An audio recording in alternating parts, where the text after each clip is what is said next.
మనమైతే కొత్త గంధంకి అయితే స్టార్ట్ అయ్యాము. అట్లే మన వనపర్తిలో పీర్ పల్వాన్ షా ఖాద్రీ దర్గా కాడ అయితే ఫాతియాలు ఇచ్చి అయితే మేమైతే బయలుదేరుతున్నాము. చెల్లు అట్లే మనం పోతా మన భారత్ పెట్రోల్ పంప్లో అయితే డీజిల్ అయితే కొట్టించుకుంటున్నాము. మీరైతే చూడండి గాయస్.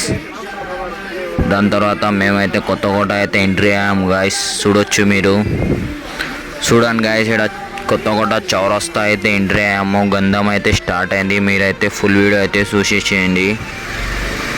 క్రౌడ్ అయితే ఫుల్ ఉంది. ఇక్కడ దర్గా పేరు వచ్చేసి వాహిద్ అలీ షా ఖాద్రీ. మేమైతే ఫైనల్లీ అయితే రీచ్ అయ్యాము. మీరైతే చూడొచ్చు ఫుల్ క్రౌడ్ ఉంది. మేమైతే ఇప్పుడైతే ఫాతియాలు ఇవ్వడానికి అయితే లోపలికైతే పోతున్నాము. మీరు తప్పకుండా వీడియో చూసి లైక్ చేయండి, ఫాలో చేయండి, కమెంట్ చేయండి. అట్లే మీ ఫ్రెండ్స్ అండ్ ఫ్యామిలీలో కొత్తలో ఎవరైనా ఉంటే వాళ్ళకి షేర్ చేయండి తప్పకుండా. చలో మళ్ళీ నెక్స్ట్ వీడియోలో కలుద్దాం.